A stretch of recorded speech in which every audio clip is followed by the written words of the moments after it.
ప్రతిఘటన టీవీకి స్వాగతం. క్షణక్షణం మీకోసం. తెలంగాణ అసెంబ్లీ దద్దరిల్లింది. అసెంబ్లీ వేదికగా బీఆర్ఎస్ కాంగ్రెస్ సభ్యుల మధ్య 6 గ్యారెంటీలు రాజకీయ అంశాలపై వాడి వేడి చర్చ జరిగింది. అసెంబ్లీలో గవర్నర్కు ధన్యవాదం తెలిపే తీర్మానంపై చర్చ సందర్భంగా బీజేపీ బీఆర్ఎస్ మధ్య స్నేహం ఉందని మంత్రి శ్రీధర్ బాబు ఆరోపించారు. దీనిపై బీఆర్ఎస్ ఎమ్మెల్యే పోచారం శ్రీనివాసరెడ్డి స్పందించారు. తమకు బీజేపీతో ఎలాంటి స్నేహం లేదని, ఎంఐఎం ఒక్కటే తమకు ఫ్రెండ్లీ పార్టీ అని అన్నారు.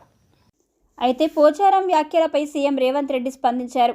బీజేపీ బీఆర్ఎస్ది ఫెవికల్ బంధమని ఆరోపించారు. కేంద్రంలో బీజేపీ తీసుకొచ్చిన అనేక బిల్లులకు బీఆర్ఎస్ మద్దతు తెలిపిందని గుర్తు చేశారు.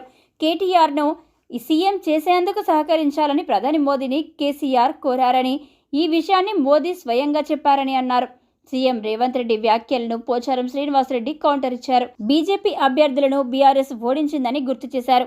ఒకవేళ గతంలో కేటీఆర్ను సీఎం చేయాలనుకుంటే తామే 100 మంది ఉన్నామని చెప్పారు. కాంగ్రెస్ ఇచ్చిన గ్యారంటీల్లో ఏ ఒక్కటి సరిగ్గా అమలు చేయడం లేదని, అమలు కావడం లేదని బీఆర్ఎస్ ఎమ్మెల్యేలు ఆరోపించారు. అసెంబ్లీలో ఫ్రీ బస్సు, ఆటో డ్రైవర్ల ఇష్యూపై ప్రభుత్వాన్ని నిలదీశారు. దానికి అదే స్థాయిలో కౌంటర్ ఇచ్చారు మంత్రులు శ్రీధర్ బాబు, పొన్నం ప్రభాకర్. కాంగ్రెస్ది ప్రచారం తప్ప హామీల అమలు ఊసే లేదని మండిపడ్డారు.